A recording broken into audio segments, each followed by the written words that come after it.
On an exceptionally warm Halloween, I'm speaking with Joe Carr, who's been on the Wheels of Justice bus.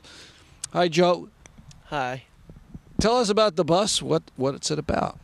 Well, the Wheels of Justice bus tour has been going around giving eyewitness testimony to Iraq and Palestine. Carries around 2 to 3 people at all times who visited the Middle East, talking to universities and schools and high schools, churches, libraries, and also doing tabling at public events and trying to spread awareness about local campaigns as well. When did you get on the bus? I got on it about a week and a half ago. Where have you gone? Let's see, we started out in New Jersey, went around a couple different colleges in New Jersey, and then over to Massachusetts. We spent a lot of time in the Boston area, about 5 days, going around to different places, and now we're going to be in Connecticut this next few days. Good. When did you first get interested in the Middle East?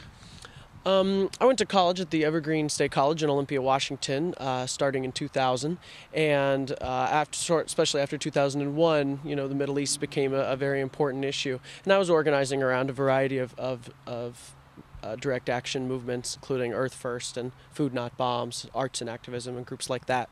And I started hearing about this group called the International Solidarity Movement, which is a Palestinian-led organization that brings internationals to Palestine to take part in nonviolent resistance to the Israeli occupation.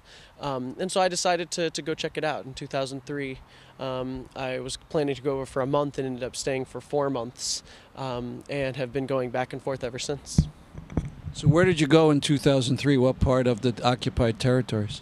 Started out in Rafah, in the southernmost city of the Gaza Strip. We were there trying to largely protect Palestinian homes from being destroyed, as well as protecting government, municipal Palestinian workers, repairing water and electrical lines that Israel had destroyed. Israel would often shoot at them if they tried to repair these lines, and so we spent a lot of time protecting them, as well as resisting the wall that was being constructed along the Gaza-Egyptian border right through the heart of Rafah, destroying hundreds and hundreds of Palestinian homes. So you were doing this in January through how long? April. Yeah, I was there for 4 months. I had to leave after 2 of my friends were killed. Okay. We've actually seen you on our show a couple times from the movie Dispatches, The Killing Zone, yeah. And that must have been horrible. Yeah, I mean, being with Rachel was a very life-changing experience for me. I mean, I'd never experienced death, as a white middle-class American. I, have the privilege of not knowing what it's like to grow up with violence and fear. And so going to Palestine was my first real exposure to that. And having, to not only lose my friend Rachel, who I'd gone to college with before, but also to have her brutally murdered in front of my eyes was very, very difficult. Tell us a bit about her. She was from Olympia, Washington, where Evergreen was, and we had met on this project she was working on.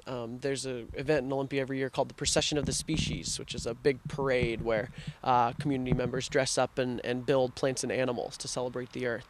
And she had organized a group of people to dress as doves and to make these dove puppets in a symbolic, protest against war. This was in 2002 during the invasion of Afghanistan.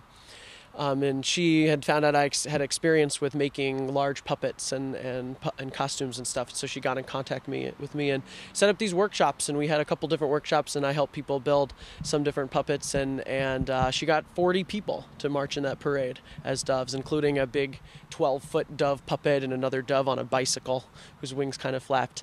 But that was really typical of her kind of project. She had a lot of initiative and creativity, and was a very incredible organizer. And it was a huge privilege being able to work with her in Palestine, where we were working with ISM, but she had also conceptualized this Olympia Rafah Sister City project, where she was building a relationship between her city of Olympia and the city of Rafah.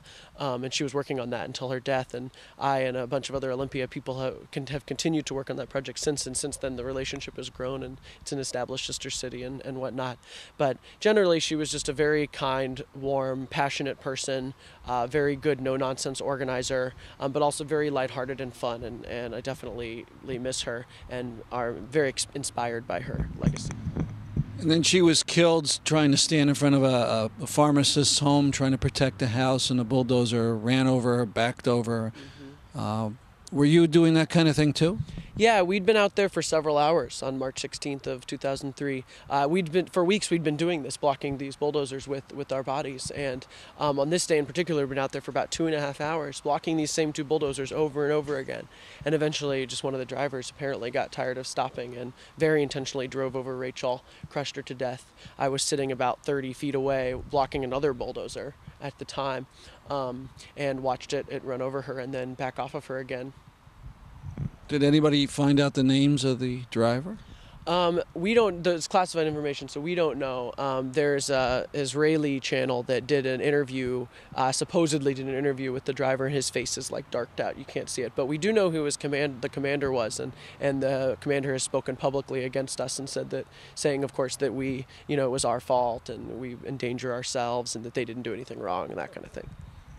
They claim that they were trying to destroy tunnels of people smuggling arms. What do you think of that?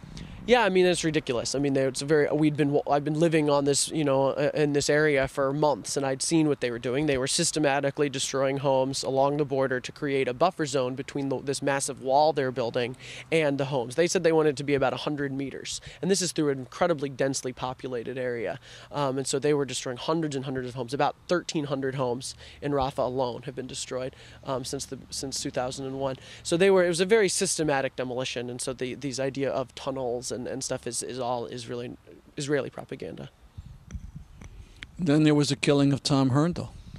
Yeah, I mean, after Rachel was killed, we were determined to stay. We weren't going to let them, scare us off, and so we continued doing actions, and more people came, actually. The team grew, and we were joined by this young activist named Tom Hurndall, who was, this is about a month after Rachel was killed.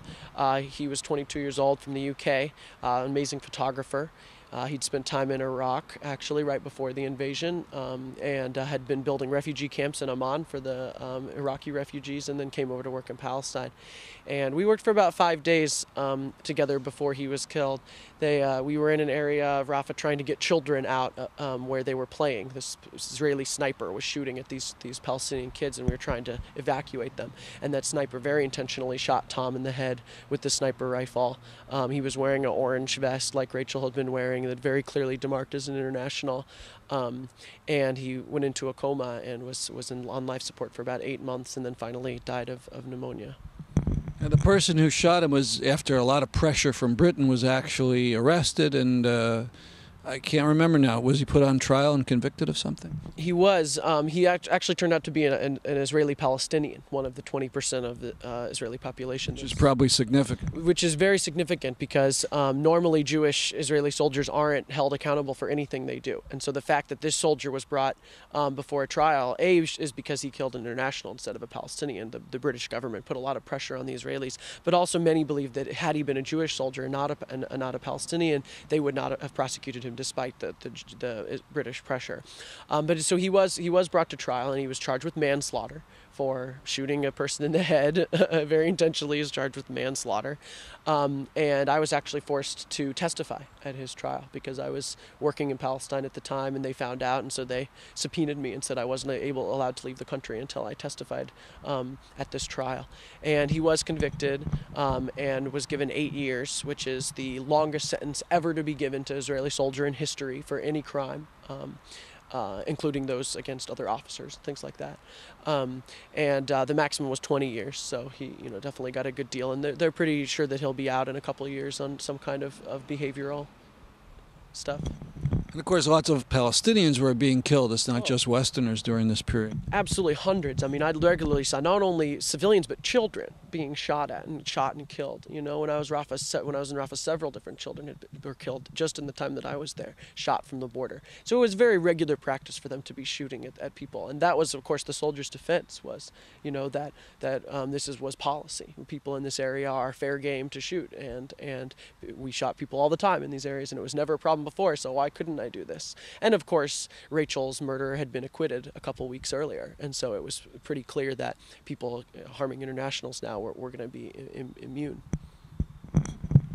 So you stayed in Gaza for how long? 4 months. I left right after Tom was killed, being so up close to him, being shot in the head and holding his head in my hands, and then having him be on life support and not die, and with the media didn't pay very much attention to it. There's a lot of media around Rachel, but very little around Tom. So it really was much more difficult for me to process, and I had to leave. And it was compounded with Rachel's murder. So I left after that and went back to the U.S., went back to school, and finished my degree, as well as did a lot of speaking. Started doing speaking and organizing in the U.S. around Palestine, and that basically been doing that ever since.